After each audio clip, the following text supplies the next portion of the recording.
if the terms of the agreement were to be crossed in some way, there might be consequences. It's family, okay? You don't have to worry about it. We'll get you out of it, whatever it takes. Strange men around the northwest side of the Abbey. Working together, you guys are able to push the stone door and reveal a set of stone stairs leading downwards into darkness.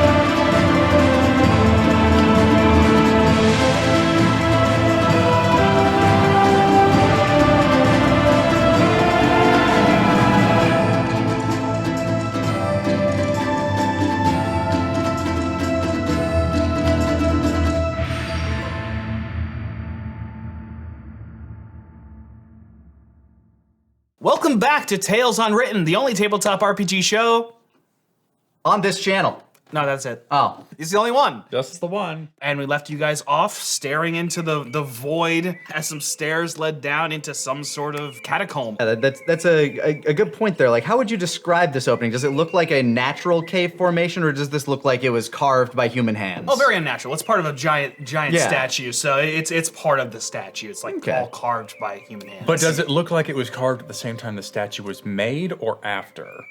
Well, I think you should roll for that. That sounds fair. Why don't you roll an investigation check? First roll, not good, 4. 4. Let me switch over. We're in the scene now. Do. So you have no idea. For all you know, it was carved yesterday.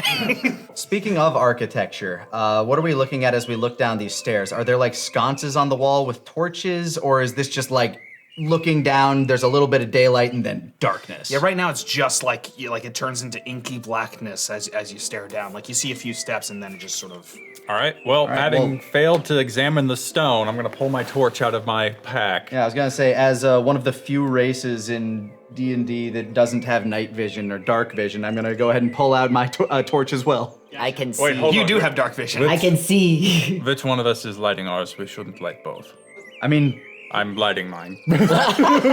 And so you guys just want to jump right in? And a reminder that Ren is also here with you, just sort of tagging along at your threatening insistence. Yeah. So as we like look down there and as Martin is lighting up a torch, was this part of your briefing? I knew I was told to we would go to a certain location and I'd be told what to do from there. They didn't say much else. I think they were being pretty careful with the information they just handed out to new recruits. All right, so since you have the torch lit, I'm guessing you're leading the way? I go. I follow. I go. All right, and Ren's gonna go with you, so...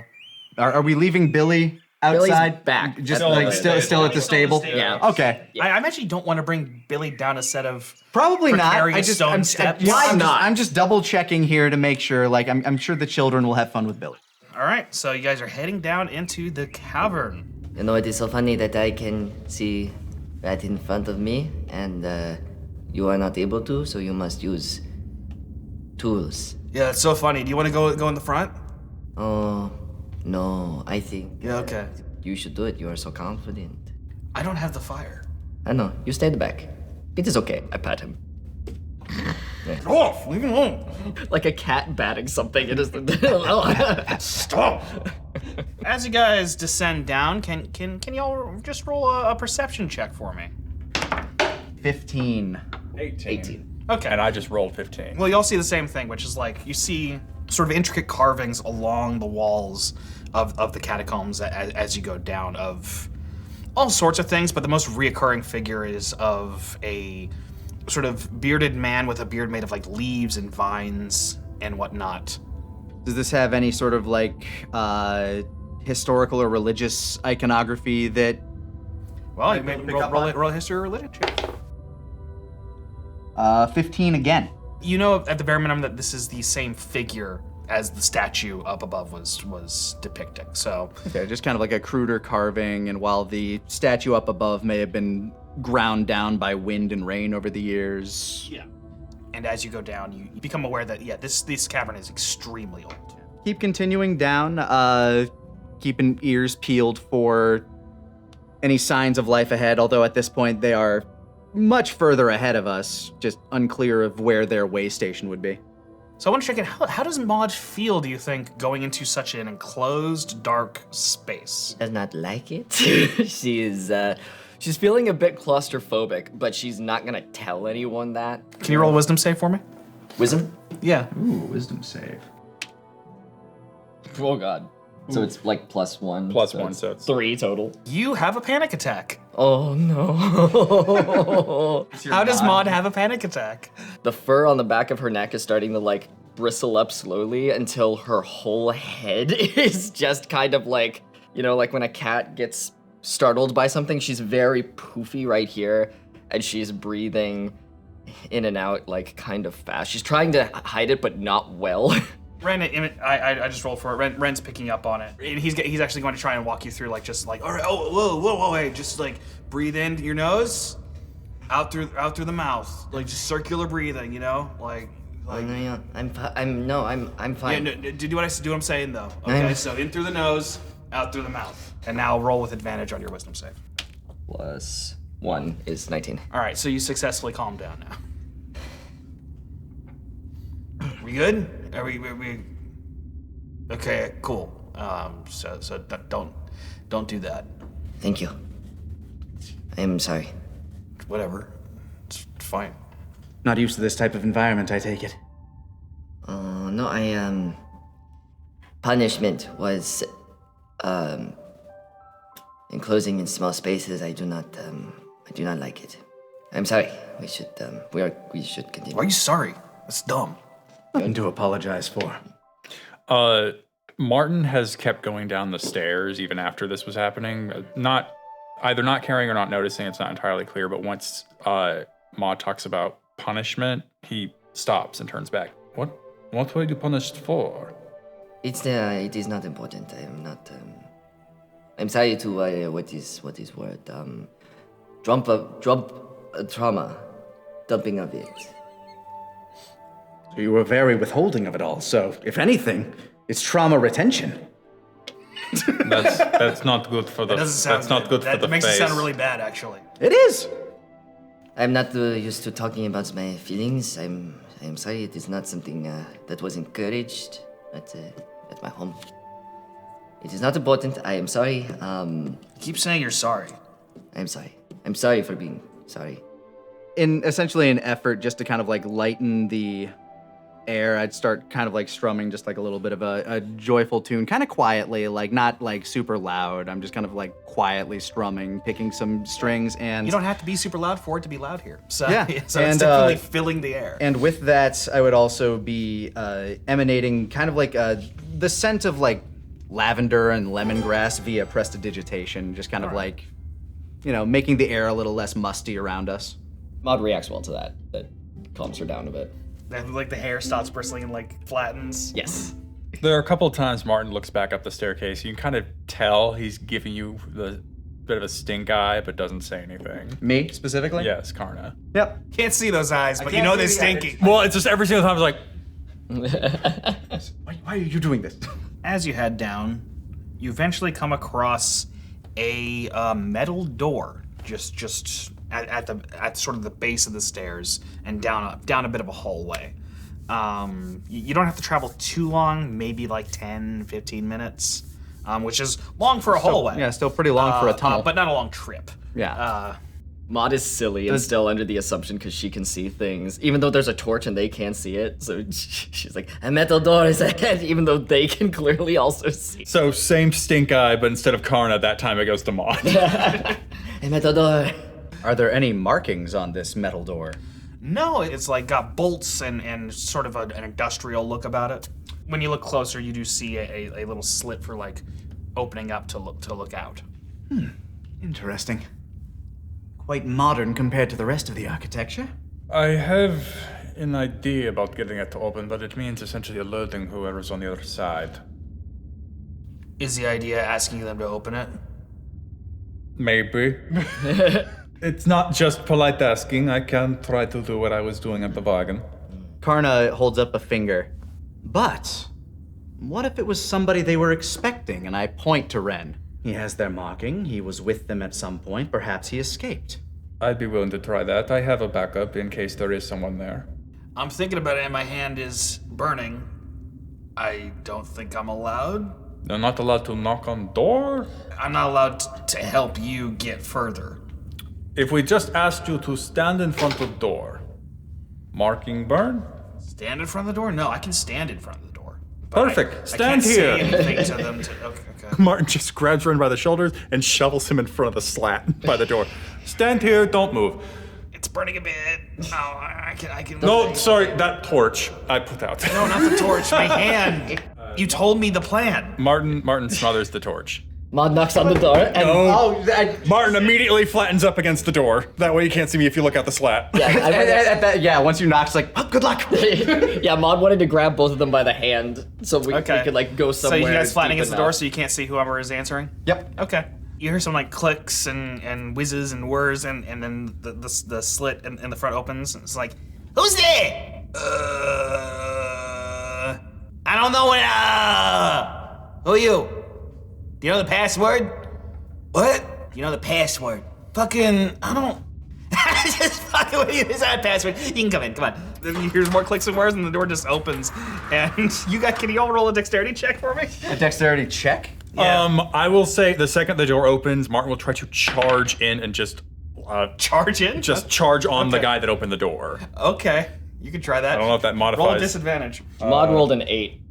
Now this is a dexterity check, not a save, right? If you keep flattened against the door, it's a save. If you try to move off of the door before it opens, it's just a check. Let's say that. All right. Well, my dex save is a 16. Then you're good. You don't fall over. 8 for the charge. The door swings open, Maud falls to the ground, Karna steps back, and you charge at what seems to you like nothing. And as you look around, you eventually see it's kind of humanoid, but it's about the size of a small bird. It's got 4 arms, 3 fingers each. It's got a set of legs that are pretty much identical to the arms. Long ears that are somewhat humanoid, but not quite. Kind of lion-like tails, and a set of insectoid wings. And they all come with big, glassy insectoid eyes. Oh, hey, there's more to use than I thought. I guess more the merrier. What's going on? Hello. Yeah, hi. Greetings. Why are you hiding? I wasn't hiding. I was just trying to get through. I don't like dark. Oh, so you were huddling against the door like a baby? I wanted light, yes. Mod's face is flat on the ground and she says, "We mean you no harm." Cool. Just All trying right. to make a pleasant surprise. Well, you're allowed to come in. I don't know why you gotta be weird about it. Much appreciated. I bow. Put my finger over to Martin's torch and with prestidigitation light it back up. You had a torch? Thank you, Danka. You forgot you had a torch. I did. Your friend's a little special, huh? I think they all are in their own little way, aren't they? Hey, ain't that the truth? Everybody's a little fucked. All right. Welcome to the Hive. What are you here on business? What's going on? Oh, just looking to find some people that we got separated from. All right. Well, I mean, just don't make any trouble. Just, you can look around. Don't start nothing. There won't be nothing. Sure thing. Did a group of... I dare say they probably weren't all humans, but human-sized beings wander through here carrying a bunch of heavy boxes recently? Oh, yeah, the jackalites? Jackalites, that's what they called themselves. I've been waiting so long to drop that name. Mod is still face down and says, "Yes, we knew that." Yeah, the jackalites came in. They come in. They come in all the time. You got a straggler here? What? Did you get lost? He had stomach problems. He has the diarrhea. Okay, well, the bathrooms are over there. They're actually bidets. They're fully automated. Oh, thank you. I start trotting over that way. So you know what a bidet is. Karna's well-traveled. Yeah, you've hung out with pixies before. Look, they know how to make a great anus fountain. That's all I'm saying. Would Karna like to explain what he knows about pixies to the group real quick? Oh, yeah. There's a glow bug, and it is talking to us. It's big. Maud, this is a pixie. Sorry, we didn't get your name. My name's Flit. Flit. I open the door sometimes. They're wonderful with mechanical creations. I actually knew a group of pixies that traveled around in a wandering suit of armor before. Yeah, auto armor. Yeah. They piloted it as a group. They liked going by an acronym. They called themselves Flecka as a group. Yeah, I don't know those guys. It was a long time ago. Yeah, we don't all know each other. You look at me like expectantly. I didn't. Okay. I'm simply stating that. All right. That was a group I knew. That look felt a little loaded, but all right. No, that was not loaded. It was not intended to be loaded. All right, I'll take it at your word. Yeah. I am from the country. I do not know things. Oh, cool. All right. Well, welcome to the Hive. I guess you've never been to a Hive before. And Maud, as you look around, you notice that you're actually in a sort of almost like a tower or a silo going up. There's a bunch of levels. It's all metal grating inside of this very old stone structure. It's multi-layered, and it does look kind of like the inside of a beehive. There's hexagonal rooms and whatnot where different pixies are staying, and some sort of stage in the center. May I do not mean offense. I have a question. Yeah, what's up? Do you make honey? You can't just ask people. I said I meant no offense. I can say whatever I want after that. No, we don't make honey. We clearly we do machine stuff. We do machines. Oh, you make machines Yeah. from anus. Collects gear. No, we just build things. Typically out of scrap or other components that they might find. Some of them tend to carve them themselves out of the scrap. How long has Hive been here under Abby? Oh, geez. Probably good 50 years at least. I was born about 5 years ago, so I'm getting up there. But You're 5 years old. yeah, no, it's just I get that you guys. For us, it's like middle-aged. So many generations of pixies have come and gone. So it's hard to keep track. They live very fast and exciting lives. Yeah. I'm gonna go take a shit. Karna again continues to trot off to the bathroom with the bidets. Ren, you should go with him. You have to shit, remember? Ah, good old group poop. Group poop. So you and Ren go to the bathroom. Even if he doesn't have to go, I have not taken my morning lumps yet. I've never heard of a bidet. I put my arm around his shoulder. Be prepared to have your life changed. Okay. This energy's weird going into the bathroom. I just smile and say, yep. A man at a certain age, you have to have the conversation about bidets. Yeah, I gotta teach him about bidets. So you guys get going further into the hive, and yeah, it's Ah, all the bidets shiny. are on. I like how this is where we split the party. So what are you two doing? Would you like to go to the bathroom? Does anybody else have biological function? Okay. I'm out of ideas. We don't really know where the Jackalites come and go, but we know that they always stop by Professor Jolt's comb. I've decided just now to call them combs.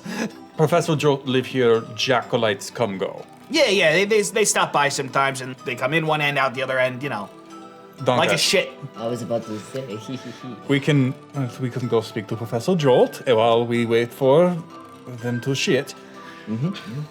Oh yes, we have questions. Where is Professor Jolt's comb? Oh yeah, he's up on the second level. It's got a sign in front of his comb that says Jolt on it. So you should know where to go. Da, dankeschön. As you look around some more, you see just pixies coming and going. It's almost like an aviary with just flying guys all around. Like, hey, I'm flying out of here! Whoa, hey, fucking! And sometimes they bump into each other. Hey, watch where you going, dipshit! All right. I love that they all have that Northeast Atlantic accent. Absolutely. Then we go up to Professor Jolt's comb and... Without Karna and Ren. Well, I would have told Flint to at least tell them that we went to go see Professor Jolt. Yeah, sure. Yeah, I'll do that. That's all I do is watch the door, so I got nothing better to do.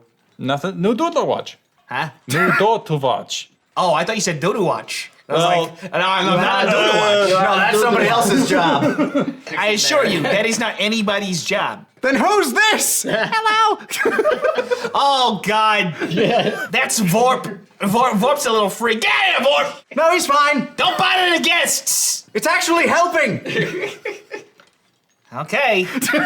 How long do you think it takes for you to experience the joy of a bidet? Well, it's not so much about how long it takes me to experience the joy. I'm 135 years old. I'm very efficient when it comes to expelling my waste. The question is, how changed is Ren from the experience? Well, let's see. Is he happy now? Is this a His whole con, attitude is this a con save or a wisdom save? There's a little spigot beside the bowl. If you twist that, I rolled an 18, so I think he's like, that's pretty cool. right? Back home, we got just buckets that we have to throw out. Yeah, and you don't have to scoop anything with a rag or your hands. It's. Yeah, no, Yeah. This is better. Mm-hmm. Damn. I hope we get sponsored by a bidet. Oh, when you have to take a big old stinky, a regular toilet won't do. You gotta start your day with a bidet, yeah, that'll see you through. To read your anus right. Hooray. Doesn't matter if it's wrong or right. Okay. Maybe you just like the way it feels. Spraying your butt after every meal. I bet you're wondering how the bidet works. Here's how it works. It gets the dirty toilet water and it shoots it up in your asshole, and you have to hold it there for 2 to 4 minutes. So your butt is raw, but it gets it clean. 4 out of 5 dentists recommend it. Please give us $47. Dirty toilet water. We'll bring the group back together before we get to Professor Jolt. You guys start ascending stairs. As you look around, you see all sorts of mechanical weirdness, like for Maud in particular, and I'd say Martin as well. This is a pretty unique place. See, they call it auto armor, like it's robots essentially, powered by magic, often like using the source of a magical item of some sort, something with innate magic. It's a wonderland of magitech. Karna's just kind of like passing by, dodging out of the way of some of the pixies that are wandering around in the magic armor. Move it, goatsy! Pleasure to make your acquaintance. Yeah, whatever. Lovely people. Every little noise, Maud, is like kind of jolting, like like a cat. It's kind of like the more she's in this environment, the longer she is, the less things like scare her. The more she can start tuning some stuff out and figure out what stuff is not a threat. Yes, and then eventually like there's like lights and like people moving and zooming, and she's not even like super reacting. Martin kind of looks like he is either disinterested or is actively trying to not look at the different gadgets as we walk by. Like the only movements he seems to do are just kind of left and right shuffles to avoid pixies flying past. Otherwise, he's just straight dead course onto Professor Jolt's. The staircases and stuff seems like it would be to the benefit of humanoid species. Would it be right to kind of assume that the pixies themselves sort of just kind of like took over this space after it got abandoned at a certain point in ancient history? The stairs are made of metal, all these levels are made of metal. This room had a different purpose a long time ago. They've retrofitted it to fit their needs and the needs of guests who come in and potentially buy stuff from them or anything else. You guys eventually arrive at a column that has nice bold letters, Professor Jolt. It's kind of short, like Martin will probably have to duck down a bit, but it's roughly the size that humanoids can get in. And it has a honeycomb-shaped door that you can open and enter. I'd knock as I open the door. Hello? Yeah, sorry, 1 second. And you hear a few locks, and then the door opens, and you see a pixie with pink hair and a bandana around her neck. Hi? Hello, Professor Jolt, I presume? No. Just an assistant? Yeah. Oh, is the good doctor in? Yeah, no reason. What's the business? What's going on? Oh, just curious about some equipment and gear that might have been dropped off here recently. Okay. I mean, you can come in. Thank you. What is your name? My name's Chris. K-R-I-S. Chris. For those taking notes. As Martin comes in, he immediately kind of just scans the room for whatever. Well, as you scan the room, you see another pixie with purple overalls and blue hair and yellow pastel skin who's working on some other mechanical thing. Like a little tiny mill house. Ingo! Yeah! They want to see the doc about something. Something about the shipment that just came in. The shipment that was brought into you was... Stolen, yeah, we know. Yeah. And the people that we happened to be traveling with were the people it was stolen from. So we were wondering if maybe there were anything, bits and bobs of that you would have zero use for that they may still find value in. Oh, well, we don't buy anything we don't have use for, but if you want to talk to the doc about getting some stuff back, that's... you can try. Well, that would be much appreciated. And maybe we can browse your wares as the, mood hits us. All right, 1 second. Doc! Doc! And you just hear sounds from the back. And eventually, another pixie comes out. He's got blast scars. He's got a missing eye replaced by some sort of glowing glass eye. He's got a screwdriver affixed to his tail. I guess if he lost the end of it, he just figured, may as well make it useful. and he comes out and he's just like, what's going on? I was working. Good day to you, Professor. We're here to inquire about a recent shipment you just received. Yes, what about it? The people that it was acquired from are associates of ours. They were wondering if maybe anything that you found within there might not be of use to you, that we could perhaps find a way to return to them. You want to get it back? Well, We paid good bits for these parts. 200. 200? 200 bits. 200 bits for... How many of their wares did you take? How many boxes of their bobs and bits did you... We didn't get a full box, but we have some, like, a gem with some sort of magical something or other. Some sap from flora, I think. That tends to be a little temperamental, I'm not sure. But I'd like to study it with a few other bits and bobs. Would you accept reimbursement for returning the goods? I got these at a good price. I would say if you want them back, I would charge 500 bits. 500, more than double what you paid for? Yes, they're useful. The man runs a business. They're useful to the people that they were stolen from. Okay. I'm not them. I'm me. Starting to think that you have a very stilted sense of morality. It's according to your sense of morality. So, fuck you. Looking around the shop while they're having this conversation, is it an actual, like, shop? Do they have things for sale in here? Like, on shelves? Not on it's more of a laboratory than a shop, but like there are things here and there that like have like little price tag stickers on them and stuff. Yeah, okay. What sort of odds and ends do they have here that are for sale? So you see a box of some sort with a button on it and some sort of circular mesh on it. You see a couple of boxes for that. They each go for about 100 bits. Mm-hmm. Do they have a particular like label on them or anything that might signify what they do or are? They say Echo Box. You also see a sort of cobbled together thing. It almost looks like a cannon, but something you can fit in your hand. And it just has question mark on it, refurbished under it, and it says 50 bits. And then it also says no ammunition. Those two things look ready to go. Yeah, so I'm just listening to Martin talk to the doc right now as I'm browsing these shelves, basically. Gotcha. It really serves you no compunction that these goods have been taken unfairly from others, despite the fact that you pay for them. You could have bought them from the people that actually had them. People who sell those things don't usually sell them to us. That is a good point.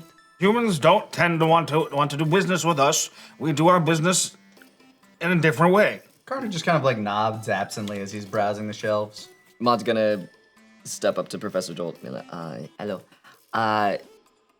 Understandable, you know, it is very, you make a lot of good points. You are obviously a very smart man. Thank you.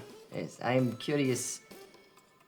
These items that you have acquired, would you be willing to trade a favor for them? Is there anything, a big job or anything that you need help doing? Me and my acquaintances, we could do something for you if you are unable to reach a certain place or do a certain thing. A small smile crests across Karna's face. Adventure is his favorite form of currency. We can't use the A word around Carney, he gets excited, like going for a walk. We're running out of words to say around Karna. Adventure, bidet. Flavor. You, the one with the blindfold on. Yeah, You use that sword and shield. Are you good with it? I'd like to believe so. Then yes, I have a favor. I've been working on my auto armor, but we've been having our auto armor battles, and I'll be honest, no one here is a challenge. I can't improve on something that I don't know where the weaknesses are. I like where this is going. So I'd like for you to face off against my auto armor in battle, and just show me how I can improve it. And if you do that, I will give you what I have, because I'm at my wit's end. Nobody here is a decent scientist, except for Ringo. That's why he's my apprentice. And Chris, I guess. I pat Chris I tap Chris consolingly on the shoulder. I love how sexist this professor is, because Maud is like the one talking to him, and he looks past Maud and says, you're a warrior. You, man! And Chris is here, I guess. I accept. Wonderful! Give me some time to prepare. I'm just gonna... And he flies back into the room, he slams the door, and just, you hear like... Ting, ting, ting. While that's happening, have you ever fought a piece of mechanical armor before? No. Prepare for an interesting experience. Well, we've seen them around. We have. But this one's made by an expert, I fear. Do you think he'll actually be in it, or will it just be charged? It depends. It's been a while since I've seen one. I'd give him like little pieces of advice, like tiny things that I might have known from just traveling with a group of pixies that piloted something similar. Essentially give him a pep talk and a little bit of bardic inspiration. Oh! You guys get led down to, I said there was a stage area at the center of the hive. That's where you get led to. Martin is pushed into the arena at one end, and at the other end, Professor Jolt brings out his auto armor. Professor Jolt's not in it, Ingo and Chris are not in it. It's just a cobbled together piece of like all sorts of different armor and then other pieces of metal strapped on. It's glowing on the inside. It's kind of like vibrating. It's just like, like rattling. Ooh, it's entirely automated. You see Jolt actually like giving it verbal directions. All right, I need you to go out there and do your best. And if you don't, I will scrap you. And it's sort of like... Well, now I feel bad. If I win, I get what I want, but then something dies. Everything has consequences. You, the player, feel bad. Does Martin feel bad? Does Martin think it has feelings? Martin pauses. His facial expression doesn't change. When he hears the "I'll scrap you," he looks like he was just psyching himself up for a fight. Then he stops, and then draws his sword. It steps on with you, and then you see there was actually suspended up at the top of the hive a big like bird cage looking thing that lowers down to encase you inside the stage. Weird pixies. Anything else you want to do before we roll initiative? Nope. Sword drawn, ready to go. Okay, I'll roll initiative. 6. Maud wants to encourage him because she saw that Karna was Karna doing did something, but Maud is just like giving just the basic advice where she's like, defeat your enemy, hurt them more than they hurt you. Martin just slowly turns back, gives a thumbs. Maud's very happy with that. She's like, I encouraged him. I pat you on the shoulder. That's good advice. Thank you. I hope he listens. Me too. I want to learn more of his lies. Auto armor gets to go first. It's just gonna try and close the distance on you, which it can do pretty easily. It's a small arena, so it's just very direct. And it does have an axe on the end of its hand, and it's going to use that to swipe at you. It rolled a 12 to hit. I don't think that hits though. Nope. All right, so it misses. Hold the shield up, kind of bracing against the axe. Martin's just gonna go in and see if he can shove the short sword into a chink in the armor. That's actually a 23 to hit. That absolutely hits. Go ahead and roll I'm it. going to smite. So as I shove it in, not only does the blade go through the armor, there's just a bright flash of green light. 7 piercing damage, 16 radiant damage. Wow, okay. That's a very good hit. Yeah, no, rolled 8 on Crazy. both. Yeah. You managed to find a good gap in the armor, and you see you may have struck its like magical core or something, because it looks immediately extremely hurt. Yeah, I rip the sword out and then just push it back with the shield. How does the professor react to that? He's just looking. His glass eyes just like darting between them, and just you see it even like dilating, like it's actually like telescoping on things, like really analyzing what's going on. He's getting what he wants, which is just to know how Data. can he improve his auto armor. But the auto armor is now going to get a little desperate because it can't go down this fast. It doesn't want to die. Father, please, no. Don't kill me. It can't speak, so It is brain. it will try to take another swing at you. That's all it can do, really. It rolled a 15. Does not hit. Does not hit. Okay. So this time, as the axe comes around again, block it with the shield and then actually wrap my hand around to hold the arm in place. Okay. And then slash at its neck. Does Okay. it 15 to hit? A 15 does not hit. Damn. It is made of armor. But now it's going to take another desperate swing at you. This time, rolled a modified 19. That does hit. Yeah. 5 plus 2, 7. All right. So it comes in with the axe. I kind of catch it in my side, and I still try to use the pinning the arm to get another jab in. 14. Clang. Too much armor. You got lucky at first, but oh, It adapted. you really did have to find like the little gap in the armor. So what will happen? Because I still have my bonus action. Okay. So I'm gonna spend my bonus action to cast Shield of Faith. Okay. So as the strike misses, I pull it back, and then I kind of reach into my shoulder pad, and I just pull out a small strip of paper. And as I throw that out, it just bursts and scatters, and I just get this dim aura around me. So my AC is now 20. Well, I just got a modified 22 to hit it. Oh, damn, that hits. That's another 5 damage. Stop getting slashed! I'm trying! Thank you. I was wondering if you would do that. Yeah. All right. Seems obvious. This one's actually going to be me, instead of trying to pin it, because every time I get close, it doesn't seem to work, I just push the arm away after it digs in and go for the kind of waist, hoping there's a bigger gap in that area. Okay. 19 plus 5, 24. All right, that hits. Can't pump a smite into this one, so it's going to be the d6. 6 piercing damage. All right.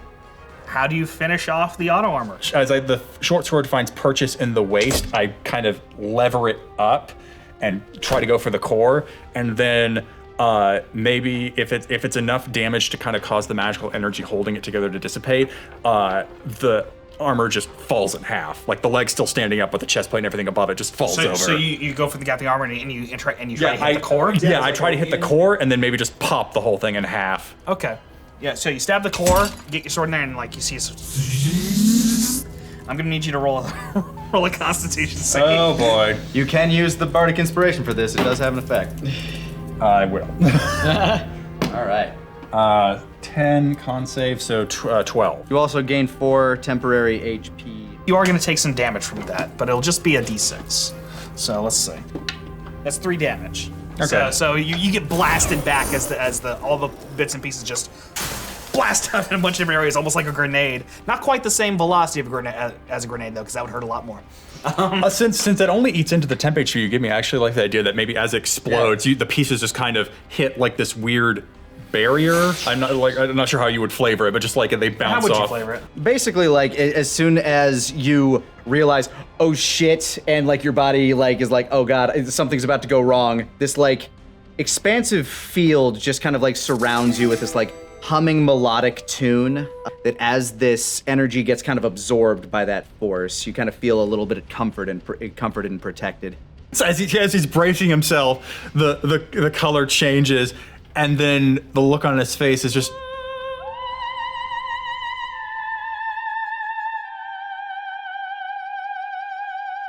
It blasts apart, and the audience is like, "Oh, hey, whoa, what the fuck? He got that one good. No one's been able to do Jolt like that in like 2 years. Some of us died in that time because we live a very short period of time. It's true. They live about a decade. It's a pretty long time for us." Martin will sheath his sword back into his shield, but then he just looks at what's left of the armor, just kind of whispers, "I'm sorry." Sorry. You showed me exactly what I needed to know. Swords! Fucking swords and spears! All the auto armor's just been bashing against each other. There's been no dexterity. Your long, dexterous, supple arms have shown me what I need to fix, and Danke. What? Thank you. I'll give you the pieces or whatever. Who gives a fuck? I have work to do. But also, before I get to that, I'm gonna make you something special. Something to put on your long, supple, sexy arms. Karna just nods. Okay. Right here. you. Martin does not move. He just stands there. They have a great appreciation for limb length. Arms are so short and stubby. They can reach much further than theirs. With his fingers. Yeah, Maud just like Show them your claws. Maud puts up a paw and then like Wolverine just like Oh, hey! Karna goes, ha! Gotta poke someone's eye away. Thank you. I grew them myself. Whoa, all by yourself? Here you go, Chris. Get up here. And then one second. Come on, we're coming. They eventually all come down, bringing a sort of mechanical, weird-looking shield to you. And it's just what's this shield called again? I called it shield weapon idea. That makes This is my sense. shield weapon idea, That makes Marty. sense coming from the professor. Yeah, no. This is my special shield. I made it special. You can put it on and let people hit it, and you can bounce the damage back at your enemies at a time of your choosing, within reason. Within reason. You will get a spell card for it later. Thank you. And doesn't want to kind of doff the shield he has now, so he just kind of puts it on his back. and yeah, if you want those other things, just come to my lab. We'll put it in a box and you can take it with you. Wonderful. Or I guess if you have a bag, that might be better. It's only a couple things. I don't. Ren can carry it. Yeah, sure. Yeah. All right. He's allowed to do that. I'm allowed to be a pack mule, sure. Hooray. Hooray. I'm sure Billy will be happy to know that the long tradition is being passed on. Do you think Billy's my mom? No. It's a joke at your expense. Oh. Fuck you. Fuck you. Fuck you. Fuck you. Fuck you. Fuck you. It's gonna be a fun night. How was the bidet? It's pretty good. Okay. I was partially curious. Life changing. I mean, you should check it out before we go. It's pretty great. I still don't know I'm what familiar. it is. Karna, do you feel like having another group poop? I don't have to poop, but I'm always a fan of having water shot at my anus. Maud, get ready for some interesting times. What was the sentence he just said? Go to the bathroom before The bathrooms you here leave. are unisex. Such a society. They come in all sizes, too. Maud's gonna go in the bathroom. She doesn't know what bidet is what, so she picks like the smallest one that's probably for pixies. It's like, this is probably my size. I fits. I sits, and she sits in it. She doesn't start the water. She just sits there. She's like, good bidet, and she leaves. And good bidet to you. As says a pixie as they leave their stolen. This is a greeting, I see.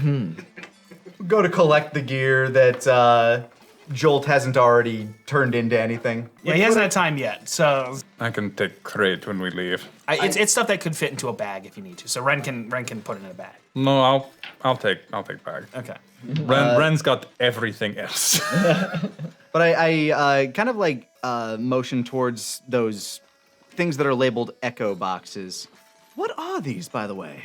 Oh, the echo box. You press the button, and he presses the button, and you can record anything you want. He lets it go and presses another button and says, "You can record anything you want." And you can set the volume, and you can set the volume, but it can play on a loop, and you can like throw it to distract people. That's the idea. I see utility. I love boxes. I'll buy one. I'll buy one. All right. Is there anything else around? There's that cannon tag. thing. There is a thing that looked like a hand cannon. Maud is gonna point to that and be like, what is that? Oh, that. I'm not sure. Someone found it in the forest and brought it to me, and it's an interesting weapon. It's like a crossbow, but also a cannon. So it can just shoot things really fast. Would you be willing to part with it? 50 bits. Sure, yeah, okay. It's refurbished because I took it apart to understand it, and then I kind of broke it, and then I fixed it. Thank you very much. All right, yes, no, you gotta take it, I don't care. I don't need it anymore. You don't have any ammunition for it, but you do have it. Well, this has been wonderful and enlightening. Out of curiosity, those that came by to sell this to you, which way did they leave? Out the other door. The other door. Is there... Maud inquires further. Did they say where they were going or anything like that? No, and I didn't ask. Okay.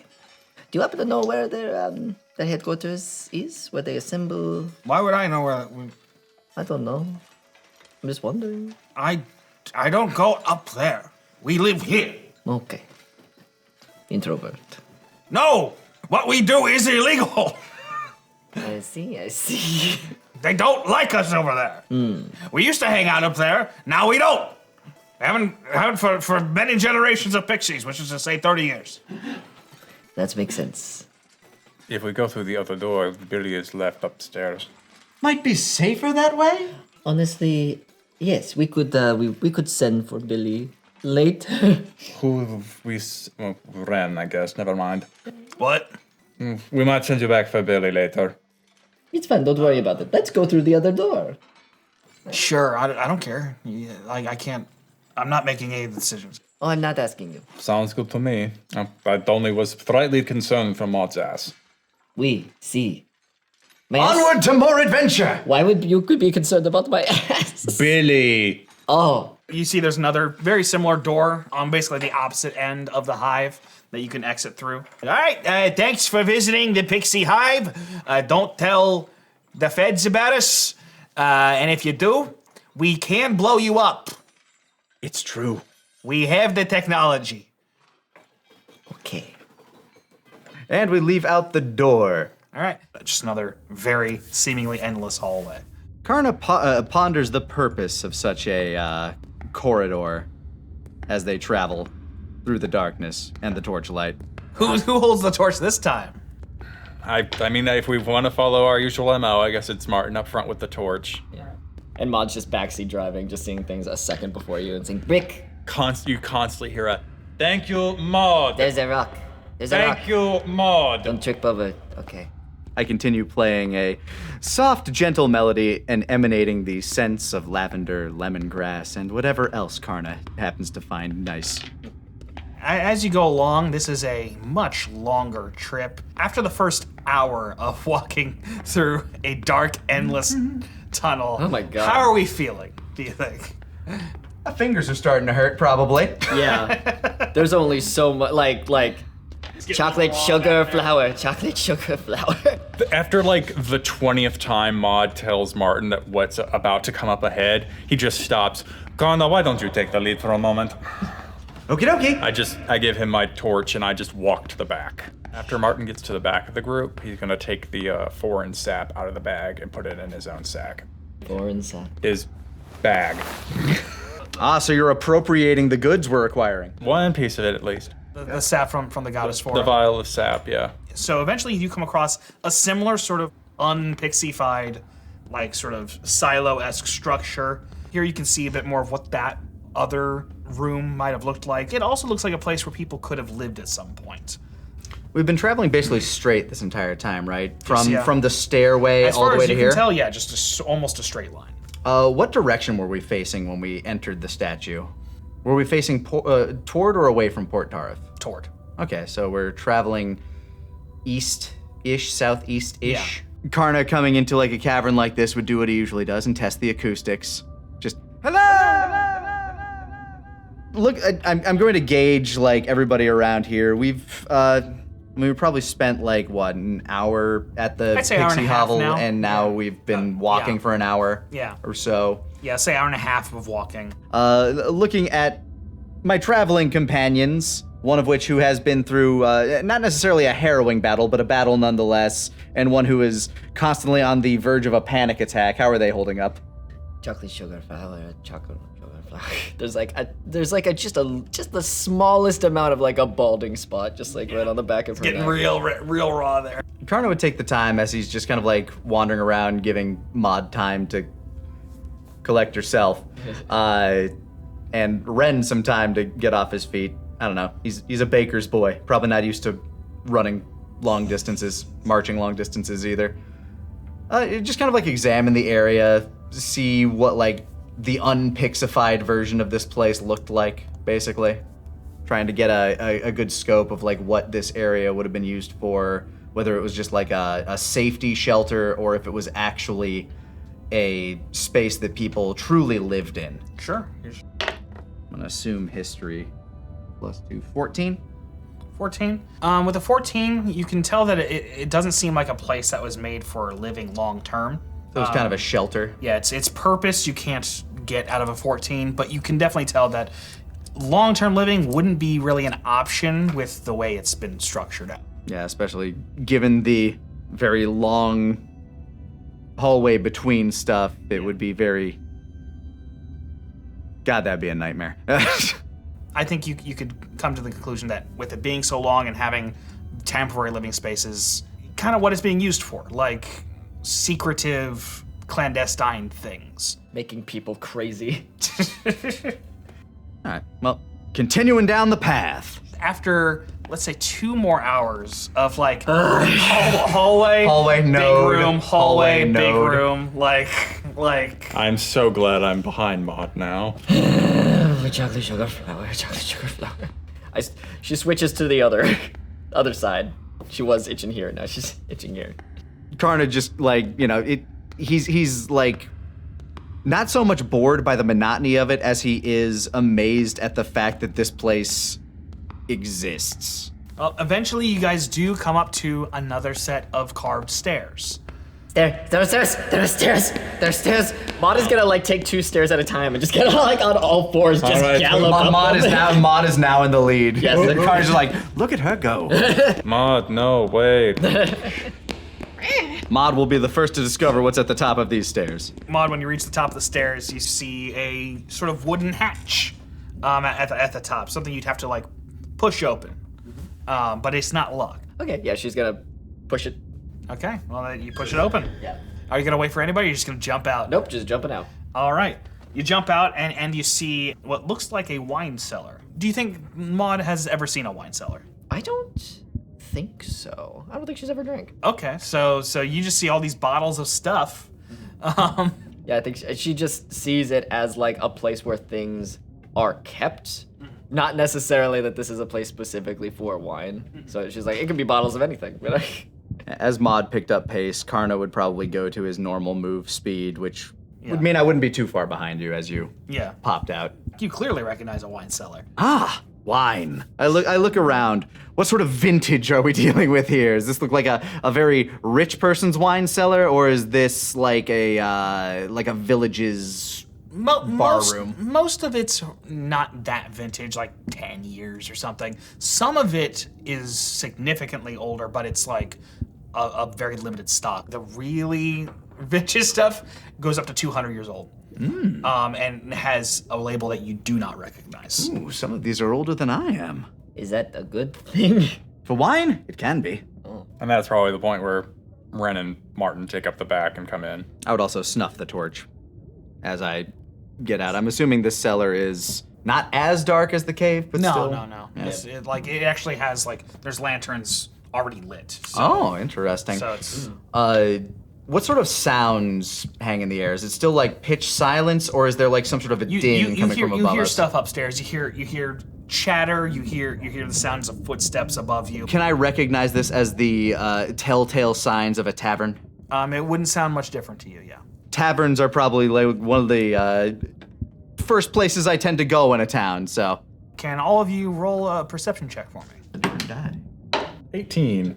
17. 8. Karna and Martin notice a crate nearby of like somewhat newly deposited liquor, and at the top it says "To the Lucky Break" on it.